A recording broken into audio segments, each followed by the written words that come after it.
Sebelum menonton videonya, di sini saya akan menjelaskan apa itu diare. Diare itu adalah masalah kesehatan yang disebabkan oleh gangguan pencernaan dan ditandai dengan buang air besar sebanyak 3 kali atau lebih dalam 1 hari. Ketika mengalami diare, tekstur feses biasanya menjadi lembek atau sangat berair. Jenis gangguan pencernaan ini merupakan masalah kesehatan yang umum terjadi. Menurut Kementerian Kesehatan Republik Indonesia tahun 2019, jumlah kasus diare di Indonesia mencapai 7,2 juta jiwa. Kondisi ini paling sering dialami oleh bayi dan anak-anak. Meski banyak kasus diare yang tergolong tidak berbahaya dan bisa sembuh dengan sendirinya, diare dapat mengganggu penderitanya serta beresiko menyebabkan komplikasi. Maka dari itu, diare tetap harus ditangani sesegera mungkin. Lalu ada jenis-jenis dan penyebab diare.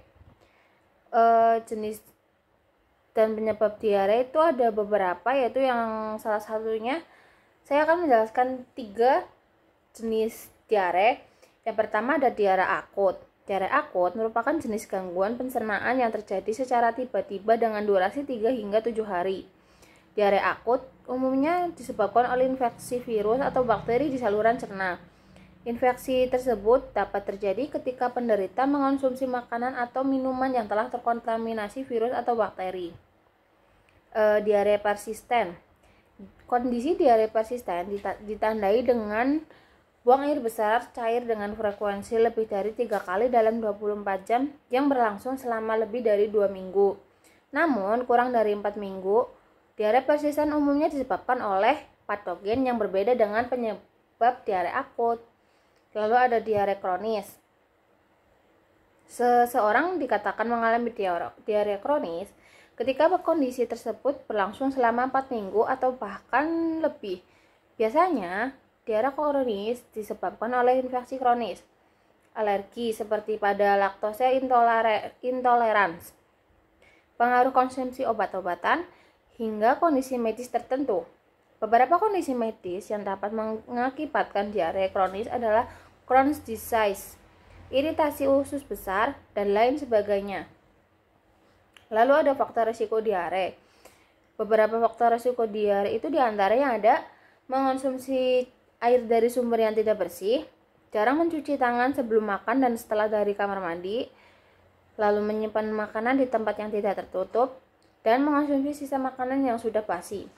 Gejala diare, sebelumnya saya menyebutkan ada beberapa gejala diare, yaitu feses cair atau lembek dalam jumlah banyak, mual dan muntah, munculnya darah pada feses, lemas dan pusing, kesulitan untuk menahan buang air besar, sakit perut atau kram, dan merasa haus terus-menerus atau dehidrasi.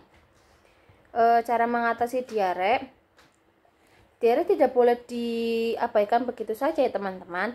Karena membantu mengatasi kondisi ini, saya akan menyebutkan 3 cara, yaitu salah satunya dengan tindakan paling penting dalam penanganan diare adalah mencegah dehidrasi. Penderita dapat mengonsumsi larutan Oralit untuk mencegah terjadinya dehidrasi akibat diare.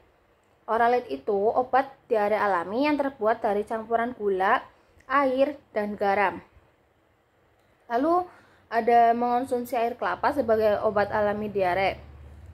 Air kelapa merupakan cairan elektrolit alami yang membantu mencegah terjadinya kekurangan cairan pada tubuh sebagai akibat dari diare. Mengonsumsi obat diare seperti Attapulgite.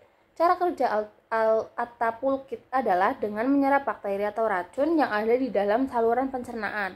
Perlu diingat ya teman-teman, konsumsi obat ini harus dengan anjuran dokter atau anjuran yang tertera pada kemasan obat. Jadi itu adalah penjelasan mengenai diare. Selamat menonton video ini.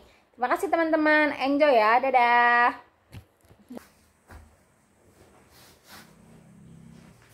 Perkenalkan kakak, saya di sini perawat Yanika yang akan membantu mengecek kondisi kakak untuk menambahkan resep dengan dosis dokter. Sebelumnya, bagaimana kondisi kakak sekarang? Apakah diare masih terasa parah, Kak? Gimana sus, bisa diulangin? Diare kakak apakah masih terasa parah? Sudah mendingan sus, tapi lemas masih terasa. Sebelum ini kakak makan apa ya, Kak ya? Belum makan apa-apa sus, baru makan roti dan minum obat tadi. Kalau begitu, maka lemas akan sangat terasa, Kak. Soalnya, kakak tidak mengkonsumsi protein. Makanan dari rumah sakit tidak kakak makan ya? Hah? Gimana sus? Makanan RS belum dimakan, Kak. Belum sus, saya tidak nafsu. Itu salah satu penyebab kakak